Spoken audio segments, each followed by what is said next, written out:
Shalom semuanya. Kali ini kembali kita akan menanggapi statement konyol dari seorang donditan yang makin hari makin tampak kebotolannya akibat daripada Allah SWT telah mengutus nabinya yaitu setan, seperti yang dijelaskan dalam Qur'annya yaitu surat Maryam ayat 83. Kemungkinan besar setan utusan Allah itu telah merasuki si donditan ini sehingga kebotolannya semakin hari semakin parah. Seperti apa kebotolannya itu? Mari kita simak bersama. Sedangkan di kekristenan mereka mengedepankan konsep bahwa Tuhan si pencipta ini berinkarnasi menjadi manusia, yaitu dalam bentuk wujud Yesus Kristus. Tetapi di Bible-nya sendiri itu banyak sekali ya bertebaran ayat-ayat bahwa Yesus bilang bahwa dia hanyalah seorang utusan, dia tidak bisa berbuat apa-apa gitu ya, dia hanya mendengar apa yang dia hakimi dan yang dia hakimi itu benar gitu kan. Kemudian dia juga selalu mengatakan Bapa lebih besar daripada aku, walaupun dia bilang aku dan Bapa adalah satu, tetapi satunya itu adalah satu dalam tujuan gitu kan. Karena di ayat-ayat sebelumnya dikatakan selalu dia mengerjakan pekerjaan yang diperintahkan oleh Bapa gitu kan. Begitu juga Yesus mengatakan bahwa satu-satunya Allah yang benar hanya engkau itu maksudnya Bapa gitu kan? Dan mengenal Yesus Kristus yang kau utus gitu kan. Nah, Yesus sendiri pada waktu dicobai oleh iblis, dia juga disuruh menyembah iblis gitu kan. Apa kata Yesus? Nggak mau. Kalau memang Yesus itu Tuhan, kenapa dia nggak bilang kamu yang harus menyembah aku gitu kan? Tapi Yesus kan bilang, kamu hanya haruskah kamu menyembah pada siapa? Bapa gitu kan. Nah, jadi dan iblisnya tahu kalau Yesus itu bukan Tuhan kan? Tahu dia disuruh coba bisa nyembah iblis karena dia tahu dong. Kalau dia tahu Yesus itu Tuhan, mana berani gitu. Jadi kalau Yesus itu seorang nabi, kemudian dicobai oleh iblis, itu wajar. Semua nabi rata-rata dicobai kan. Tapi kalau Yesusnya itu Tuhan, iblis berani menguji Tuhan. Berarti iblis kurang ajar. Di dalam kitab Ulangan 6 ayat 4, Musa menuliskan kalimat yang berbunyi, "Dengarlah hai orang Israel, Tuhan itu Allah kita, Tuhan itu Esa." Dan di dalam Markus 12 ayat 29, kembali Yesus menekankan hukum yang terutama ialah, "Dengarlah hai orang Israel, Tuhan Allah kita, Tuhan itu Esa." Sedangkan di dalam kitab Kejadian 1 ayat 26, Tuhan berfirman, "Baiklah kita menjadikan manusia menurut gambar dan rupa kita." Hal ini membuktikan bahwa Tuhan yang Esa itu selain Ia Maha Kuasa, Tuhan itu juga memiliki pikiran dan kehendak, dan seterusnya. Saat alam raya ini tercipta, Tuhan yang adalah roh itu memiliki pikiran dan kehendak untuk menciptakan makhluk yang serupa dengannya, yaitu manusia, agar manusia tersebut menjadi penguasa di bumi ciptaan Tuhan tersebut. Seperti yang dijelaskan di dalam Kejadian 1 ayat 26 tadi. Dan sebagai pencipta, tentu Tuhan itu penuh dengan kasih atas ciptaannya, dan Ia juga adil atas ciptaannya tersebut. Karena kasih dan keadilannya itulah Ia mengingatkan manusia agar jangan memakan buah daripada pohon di tengah taman itu. Sebab pada saat manusia memakannya, maka manusia itu akan mati. Kejadian 2 ayat 17. Namun faktanya, manusia memilih untuk memakan buah tersebut. Maka semenjak saat itulah seluruh yang hidup di bumi ini pun berakhir mati. Sebagai Maha Kuasa dan Maha Kasih, tentu saja hal yang sangat mudah bagi Tuhan untuk mengampuni pelanggaran manusia itu. Tetapi sebagai Maha Adil, maka sudah tentu Tuhan harus komitmen dengan ketetapannya, yaitu firman-Nya yang berbunyi, "Pada hari engkau memakannya, engkau akan mati." Setelah manusia itu jatuh dalam dosa akibat pelanggarannya yang berujung pada kutuk kematian kekal, Tuhan yang Maha Adil dan Maha Kasih itu pun berfirman dalam Kejadian 3 ayat 15, "Aku akan mengadakan permusuhan antara engkau dan perempuan ini, antara keturunanmu dan keturunannya. Keturunannya akan meremukkan kepalamu, dan engkau akan meremukkan tumitnya." Jadi, Tuhan menubuatkan bahwa keturunan manusia dalam hal ini yaitu Hawa akan meremukkan kepala iblis, sang penggoda itu. Dan keturunan iblis itu hanya mampu meremukkan tumit keturunan wanita, yaitu Hawa. Dan dari sinilah ya, cikal bakal Tuhan yang Maha Kuasa itu memulai rancangan keselamatan bagi manusia yang serupa dan segambar dengannya. Oleh karena besarnya kasih setia Tuhan dan keadilan Tuhan. Jadi, Tuhan yang Maha Kuasa, yaitu Tuhan yang adalah roh ini, telah berkehendak untuk menjadi manusia dari keturunan wanita, yaitu Hawa, untuk menggantikan kematian kekal manusia itu semenjak kejatuhan mereka ke dalam dosa.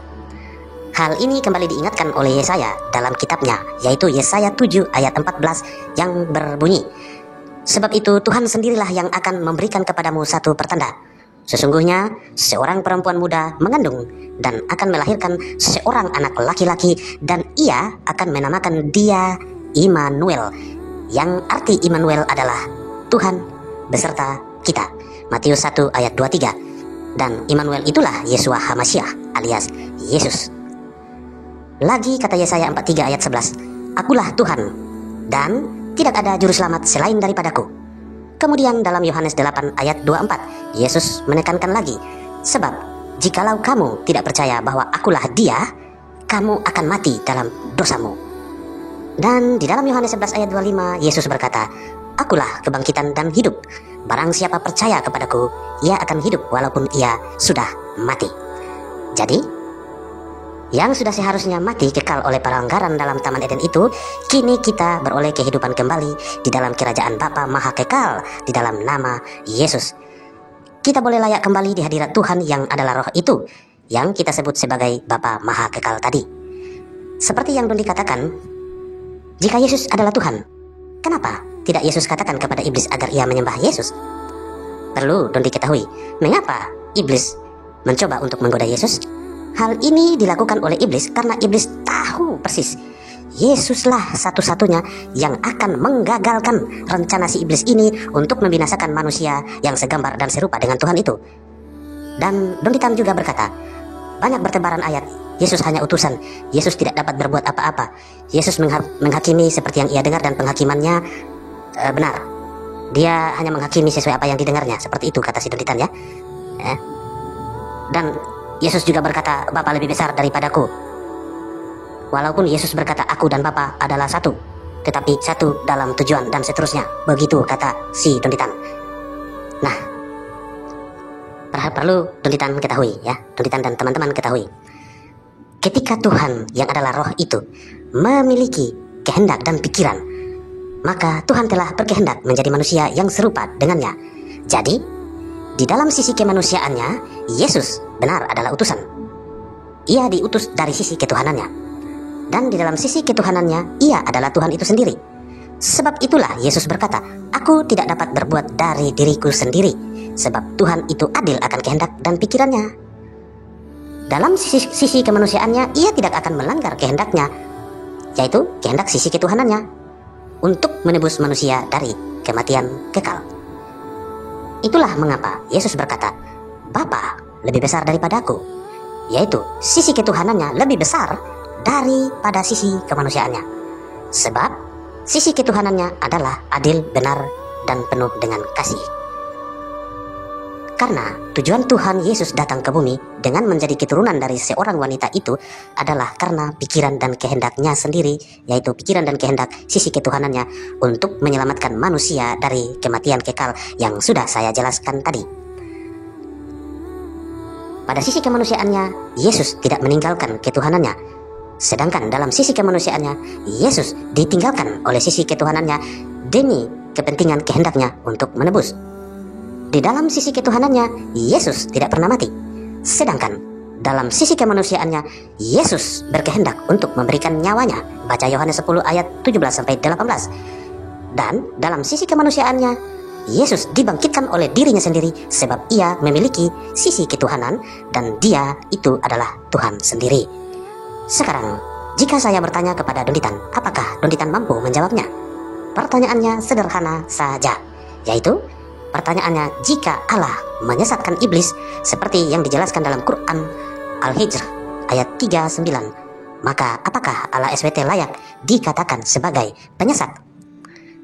Dan ketika Allah turut menyesatkan seperti yang disebutkan dalam Quran Al-Araf 178, maka apakah Allah SWT layak disebut sebagai iblis itu sendiri? Silakan dipikirkan Dondi Tam dan silakan Dondi Tam menjawabnya. Saya tunggu jawabanmu, wahai anakku Dondi Tam. Sekian Wangsit Keong Ajaib, salam keseleo.